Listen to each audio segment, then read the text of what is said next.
Pernahkah sahabat membayangkan sedang berkendara sendirian di tengah malam, melewati jalanan hutan yang gelap gulita, lalu tiba-tiba melihat keramaian yang seharusnya tidak ada di sana? Rasa kantuk yang bercampur dengan kebingungan seringkali membuat logika kita tumpul, dan disitulah bahaya yang sesungguhnya mengintai. Di Indonesia, ada satu jalur legendaris yang tidak hanya dikenal karena kecuraman jalannya, tetapi juga karena kisah-kisah mistis yang menyelimutinya. Kita sedang membicarakan Alas Roban, sebuah kawasan hutan jati di Jawa Tengah yang menyimpan ribuan misteri tak terpecahkan. Alas Roban sering dijuluki sebagai salah satu jalur tengkorak paling angker di Pulau Jawa. Sejarah kelam pembangunan jalan ini yang memakan banyak korban jiwa di masa lampau seolah meninggalkan jejak energi yang berat. Namun ada satu fenomena spesifik yang terus menjadi buah bibir di kalangan sopir truk dan pengendara lintas provinsi. Fenomena tersebut adalah kemunculan warung gaib atau tempat makan misterius yang muncul dan menghilang secara tiba-tiba. Bukan sekedar ilusi optik, banyak saksi mata mengaku pernah berinteraksi langsung dengan warung tersebut. Mereka makan, minum, bahkan bertransaksi tanpa menyadari bahwa mereka sedang berada di dimensi yang berbeda. Kisah ini bukan hanya tentang hantu, melainkan dugaan kuat adanya praktik pesugihan yang mencari tumbal di jalur tersebut. Bagi masyarakat sekitar, warung ini adalah perangkap halus yang memikat mereka yang lengah, lelah, atau yang pikirannya sedang kosong. Mari kita telusuri sebuah rekonstruksi kejadian nyata yang dialami oleh seorang narasumber yang identitasnya kami samarkan sebagai Pak Herman. Beliau adalah seorang sopir ekspedisi yang sudah puluhan tahun melintasi jalur Pantura. Malam itu, hujan turun rintik-rintik membuat suasana Alas Roban semakin dingin dan mencekam. Jam menunjukkan pukul 2 dini hari, waktu di mana konsentrasi manusia berada di titik terendah. Pak Herman merasa matanya sangat berat dan perutnya mulai keroncongan karena belum makan malam. Ia berniat mencari tempat istirahat, namun ia tahu betul bahwa di titik tersebut jarang ada tempat peristirahatan yang buka 24 jam. Namun keanehan terjadi ketika di tikungan yang biasanya gelap, ia melihat cahaya lampu Petromax yang terang benderang. Di sana, berdiri sebuah warung makan sederhana berdinding bambu yang tampak sangat ramai pengunjung. Aroma masakan yang lezat tercium hingga ke dalam kabin truknya, seolah memanggilnya untuk berhenti. Tanpa berpikir panjang dan didorong rasa lapar, Pak Herman memarkirkan truk besarnya di bahu jalan yang terasa cukup luas malam itu. Ia turun dari truk dan melangkah masuk ke dalam warung tersebut. Suasananya hangat, kontras dengan udara luar yang dingin menusuk tulang. Namun ada satu hal ganjil yang luput dari perhatiannya saat itu. Kesunyian di tengah keramaian.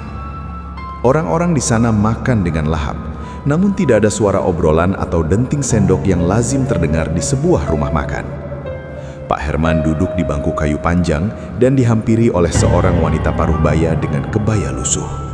Wanita itu tersenyum, namun sorot matanya terasa kosong dan dingin.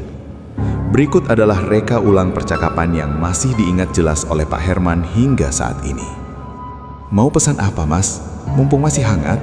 tanya wanita itu dengan suara yang datar namun terdengar jelas. "Kopi hitam 1, Bu, sama nasi rames lauk ayam ya?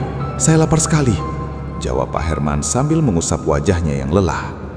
"Tunggu sebentar," jawab wanita itu singkat, lalu berbalik badan dengan gerakan yang kaku. Tidak lama kemudian, pesanan datang.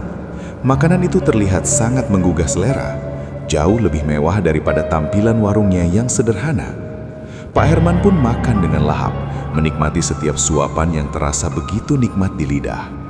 Sambil makan, ia mencoba menyapa orang yang duduk di sebelahnya, seorang pria yang menunduk menghadap piring kosong. "Malam, Pak. Dari mana mau kemana?" tanya Pak Herman ramah. Pria itu perlahan menoleh. Wajahnya pucat pasi dan tatapannya seolah menembus tubuh Pak Herman tanpa melihatnya. "Pulang," jawab pria itu lirih. Suaranya seperti berbisik dari kejauhan. Bulu kuduk Pak Herman seketika berdiri. Ia merasa ada yang tidak beres. Ia mempercepat makannya, menghabiskan kopi dalam sekali teguk, dan segera bangkit untuk membayar. "Berapa semuanya, Bu?" tanya Pak Herman sambil mengeluarkan dompet. 5.000 saja, jawab wanita pemilik warung. harga yang sangat tidak masuk akal untuk porsi makan besar di tahun tersebut. Pak Herman menyerahkan uang kertas Rp10.000. Saat tangan mereka bersentuhan untuk memberikan kembalian, Pak Herman tersentak. Tangan wanita itu sedingin es, bahkan lebih dingin dari udara malam di alas roban. "Terima kasih, hati-hati di jalan ya, jangan menoleh ke belakang," pesan wanita itu. Kalimat terakhirnya terdengar seperti peringatan sekaligus ancaman. Pak Herman mengangguk cepat dan bergegas kembali ke truknya. Ia menyalakan mesin dan langsung tancap gas, ingin segera menjauh dari tempat itu. Perasaannya campur aduk antara kenyang dan ketakutan yang tidak beralasan.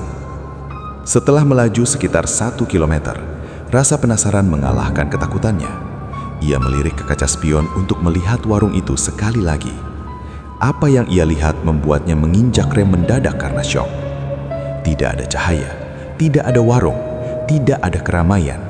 Di lokasi tempat ia baru saja makan, yang terlihat hanyalah deretan pohon jati tua yang gelap dan jurang curam di sisi jalan.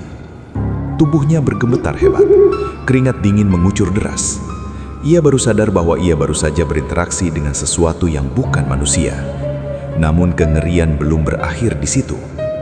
Keesokan harinya, saat matahari sudah terbit dan ia berhenti di sebuah pom bensin untuk beristirahat, ia teringat uang kembalian yang ia masukkan ke saku celana.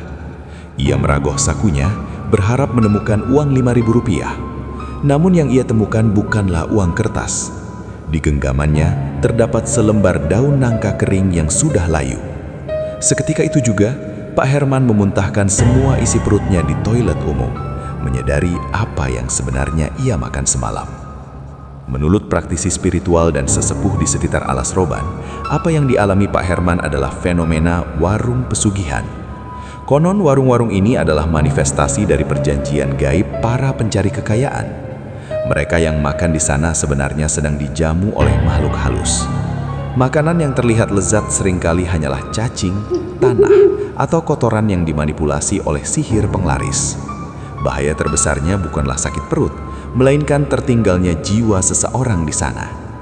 Jika seseorang terlalu terlena dan tidak segera pergi, konon jiwanya bisa terperangkap dan menjadi tumbal untuk menggantikan kekayaan si pelaku pesugihan.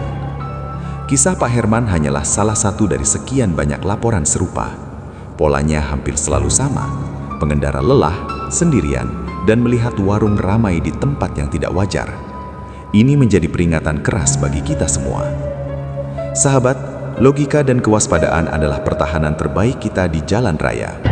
Jika sahabat merasa lelah saat berkendara, carilah tempat istirahat yang resmi dan ramai, seperti SPBU atau masjid. Jangan memaksakan diri berhenti di pinggir hutan yang gelap hanya karena melihat cahaya samar.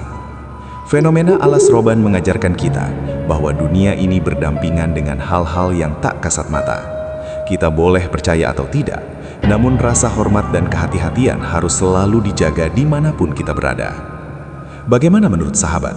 Apakah kalian pernah memiliki pengalaman serupa saat melintasi jalur alas roban atau daerah angker lainnya? Tuliskan pengalaman mistis kalian di kolom komentar, karena cerita kalian bisa menjadi pelajaran berharga bagi pengendara lain. Jangan lupa untuk like dan share pembahasan ini agar lebih banyak